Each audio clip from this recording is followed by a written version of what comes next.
Assalamualaikum dan salam sejahtera kepada semua. Berikut merupakan senarai ahli kumpulan kami iaitu Muhammad Arif Haikal bin Muhammad 152163, Muhammad Firdaus bin Abdul Aziz 150943, Alia Afrika binti Jeffrey 150430, saya Wan Alia Kartika binti Wan Izzat 151706 dan Nur Syafiqah binti Muhammad Syukri 151754. Kumpulan kami akan membentangkan tajuk permonitoran dan kawalan projek iaitu pendekatan analisis rangkaian. Analisis rangkaian atau network analysis dapat ditakrifkan sebagai pemodelan transportasi mikroskopik bagi melihat hubungan antara objek yang dihubungkan oleh jaringan pengangkutan. Sebagai contoh, akses internet. Analisis rangkaian merupakan kemudahan yang digunakan oleh manusia kini mengikut kecanggihan teknologi kini. Network analisis memberi kemudahan bagi menghasilkan jaringan dari data GIS dengan menggunakan model data jaringan yang canggih dan terkini.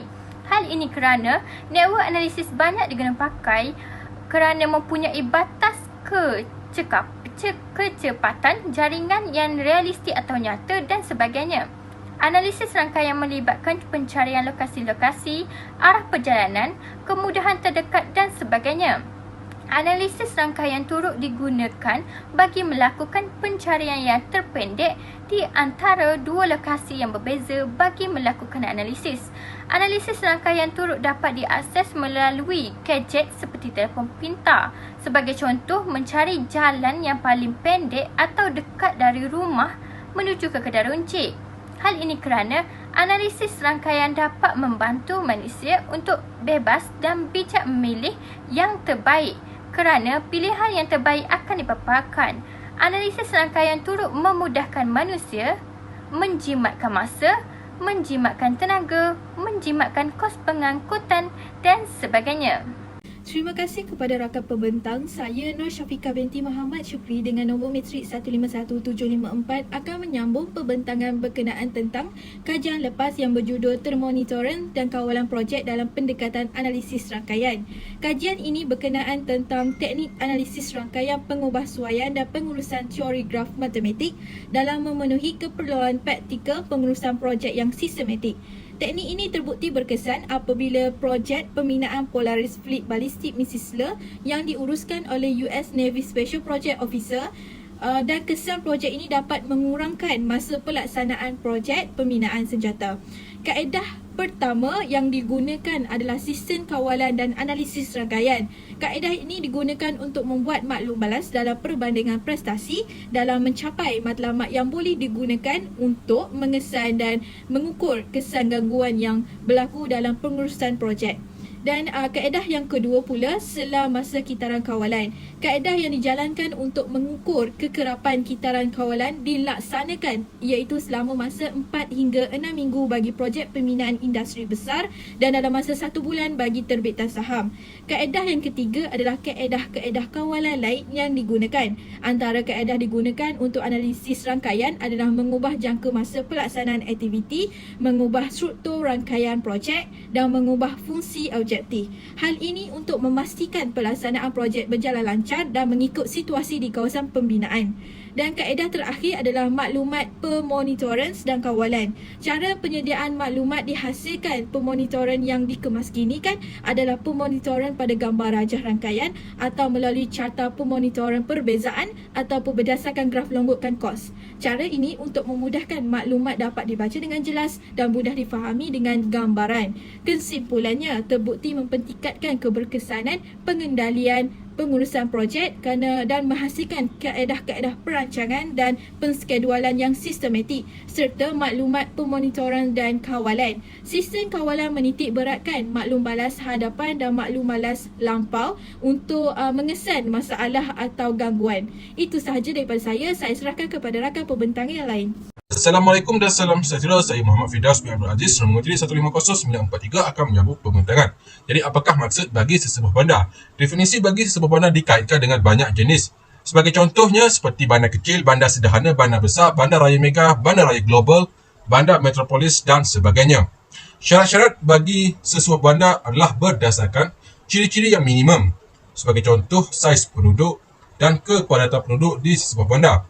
Contohnya di Malaysia, pertempatan yang mempunyai kemudahan asas yang cukup dan lebih daripada 10,000 orang penduduk layak digelar sebagai bandar. Manakala jika penduduknya kurang daripada 5,000 orang pula digelar sebagai desa.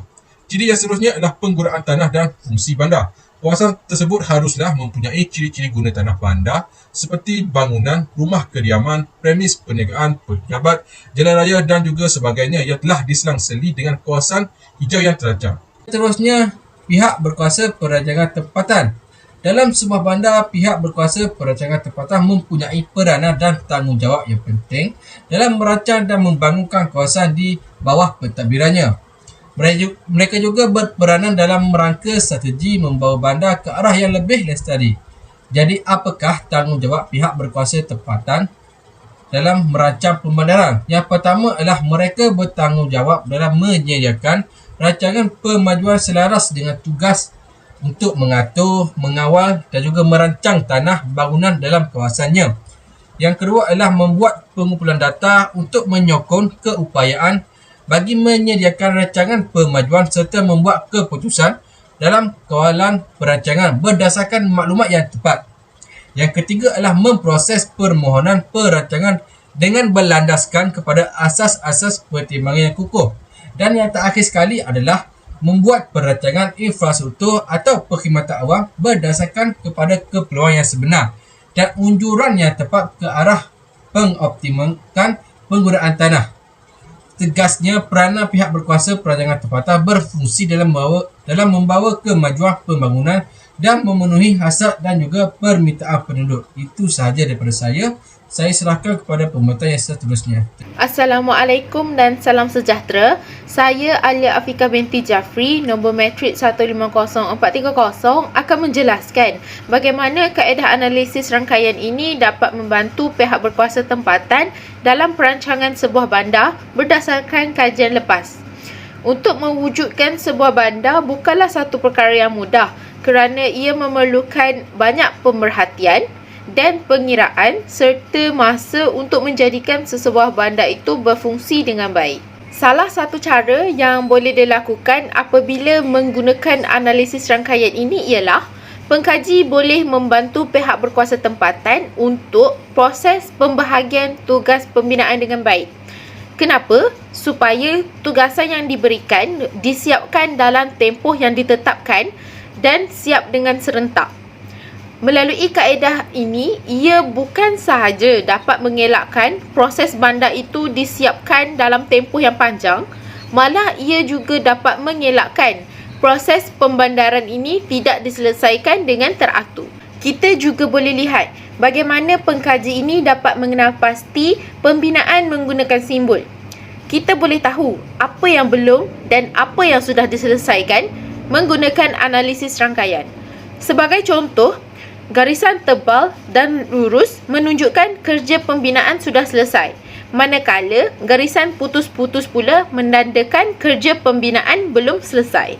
Seterusnya, rangkaian analisis ini juga dapat menganggar jangka masa pembinaan dengan lebih cepat berbanding perancangan sebelum ini. Dengan menyiapkan pembinaan dengan lebih awal, pihak berkuasa tempatan dapat menjimatkan kos pembinaan dan dapat memfokuskan kepada kemudahan yang lain yang perlu dinaik taraf. Perkara ini jelas menunjukkan bahawa analisis rangkaian atau network analisis ini boleh membantu pihak berkuasa tempatan untuk merancang sesebuah bandar. Terima kasih rakan pembentang. Kesimpulannya, bandar dapat dibahagikan kepada beberapa jenis iaitu bermula daripada bandar kecil, bandar sederhana, bandar besar, bandar raya mega, bandar raya global serta bandar metropolis.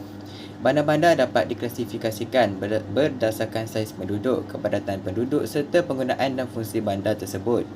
Selain itu, sesebuah bandar yang lestari mempunyai pihak berkuasa tempatan serta perancangan bandar yang rapi. Oleh hal yang demikian, terdapat beberapa peranan yang perlu diambil oleh PBT bagi merangka sebuah bandar yang harmoni.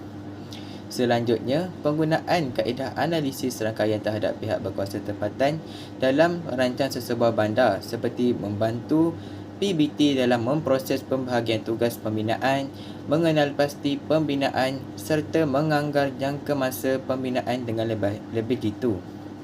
Itu sahaja daripada komponen kami. Sekian, terima kasih.